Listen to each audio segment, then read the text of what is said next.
It was our 15th wedding anniversary on that day.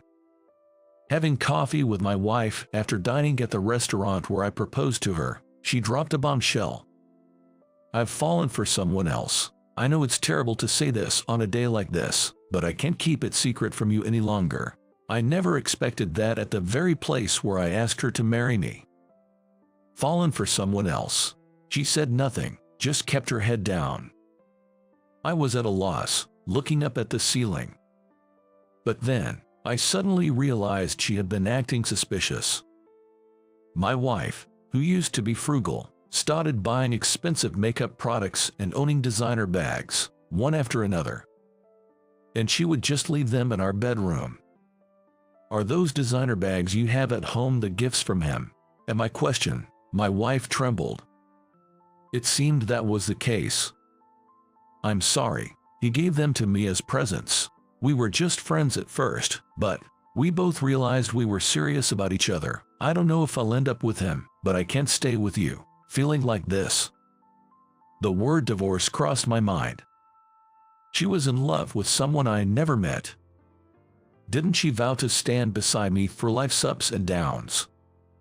After her confession, everything seemed pointless. I felt like an idiot and didn't even feel like getting angry at her. Fine, let's split up. I don't want to know who you're in love with. I don't even want to talk to you. Don't you ever show up in front of me. My wife nodded silently at those words. I sighed deeply, took some money out of my wallet, and put it on the table. I don't want you coming home with me.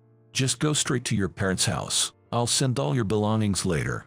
But I just need some time alone. I can't stand to see your face right now. Hearing that, my wife grabbed the money I left on the table. And she quickly left the restaurant. After she was gone, I took a sip of the cold coffee, feeling empty. She was someone I wanted to spend the rest of my life with, but sadly, I'll never see her again. She broke my heart and shattered it into pieces. That was the night I parted ways with the woman I loved. Soon after, I sold our house and moved into a cheap apartment. I used work as a convenient excuse for not taking care of myself. I would eat takeaways almost every night as I had no time to cook for myself. My shirts were always wrinkled as ironing was time-consuming. I would often sleep over in the office as I couldn't be bothered going home. One day, my boss, Bob, called me in his office. Listen, ever since your wife left, your life's been a mess. I'm sorry, maybe I should find myself a new wife. I joked in response. A new wife? All right, I'll find one for you. Actually, there is a girl I've been meaning to introduce to you. What?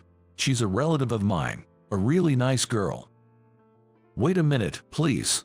Bob wasn't listening to me and was already making a call on his cell phone.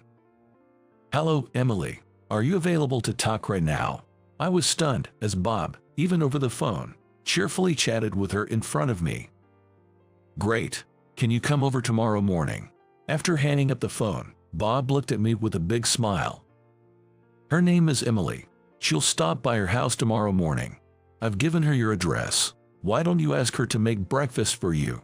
What are you talking about? Of course, it's not free. Bob started to tell me about Emily while laughing. She's been job hunting for a while. I told her she'd get paid by you for looking after you, so I'll leave it with you.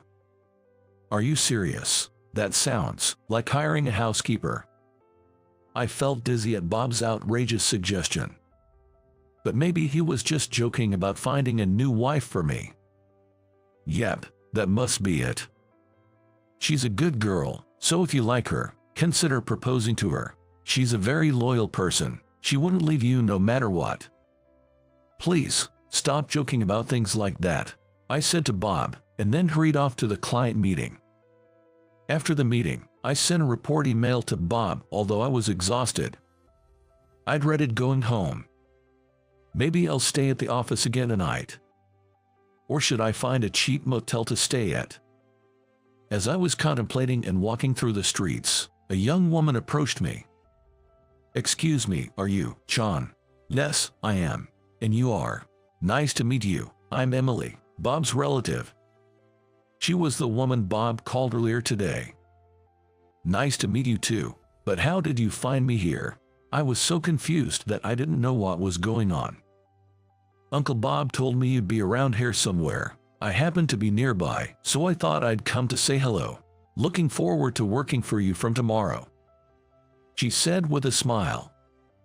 I could only smile back wryly. Then, the next day. Good morning, John. She appeared at my front door. Of course, I couldn't just send her away. What would Bob think if I did? So I invited her in and let her make me breakfast.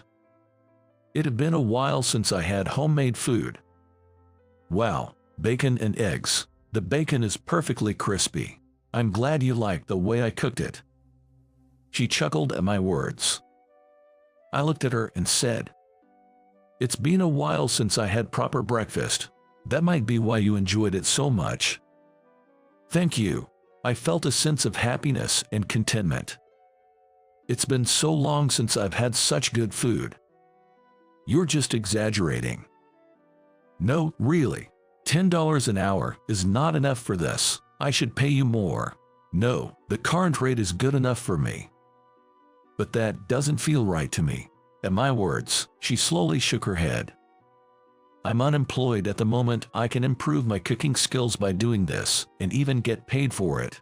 So I couldn't, and I wouldn't ask for a pay rise, she said with a bright smile. By the way, why did you agree to look after an old guy like me? Her expression changed instantly.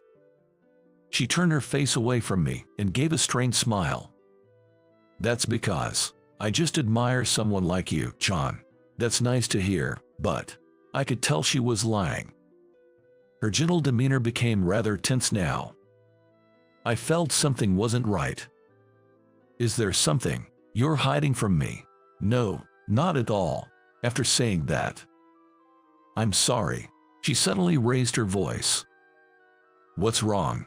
I had absolutely no idea why she apologized to me. The truth is, the man your ex-wife fell in love with was my father. What?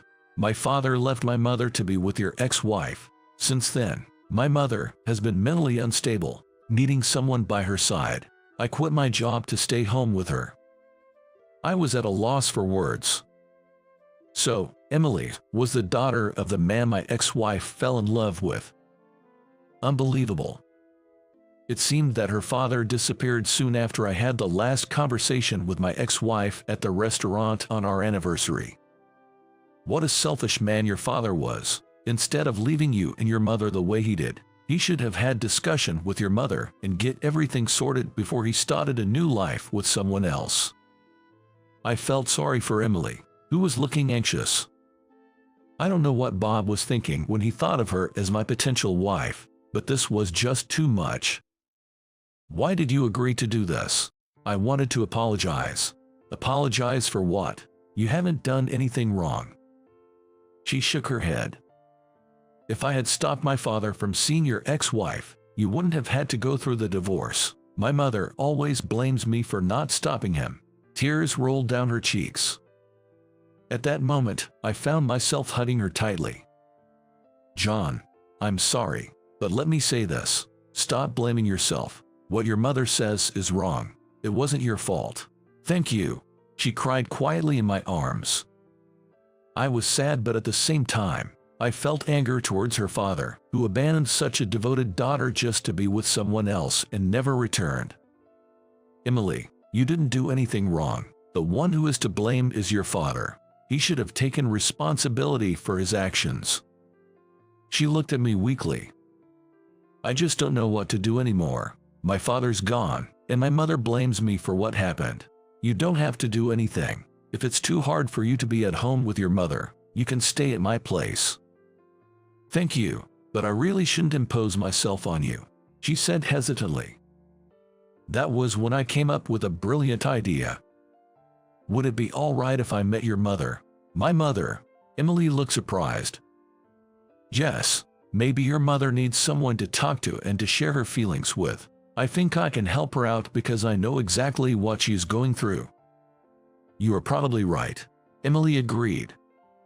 I was certain that her mother and I would understand each other very well. Or that was what I thought anyway. A few days later, I met Emily's mother, Sharon, and we talked about many things.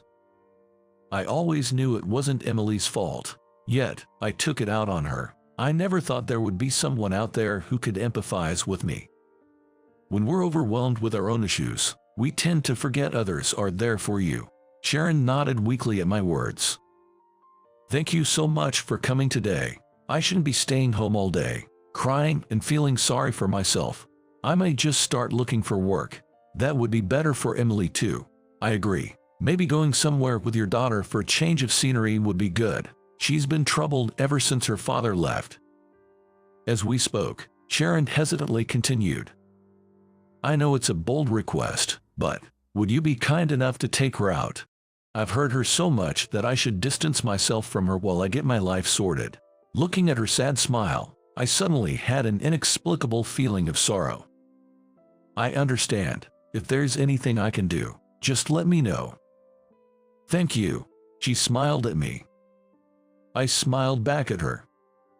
Emily continued to come to my house and help me with domestic chores. Not only that, we would go for a walk together to the nearby park and sometimes visit art galleries and aquariums and such. Gradually, she began to spend more time at my house. And we ended up getting married. I absolutely adore Emily. Sharon, who had reconciled with her, was very happy to see us together. Today, the kitchen is filled with the aroma of Emily's cooking. The sound of her chopping food with a kitchen knife was music to my ears. She happily said to me, I never thought I'd be your wife. I'm surprised too, to meet and marry someone 20 years younger than I am. I thank Uncle Bob for his crazy idea. Without that, we wouldn't have even met each other. Yes, I do too. Bob introduced Emily to me, thinking that two people abandoned by their family or partner would be able to understand each other, and that could help recover from the pain caused by the desertion. But he never expected us to get married. Life is really unpredictable. Bob said, laughing. Maybe we should ask Bob to make a speech at our wedding. That's a good idea, Emily said with a big smile. I smiled back at her. I'm really looking forward to our wedding next month.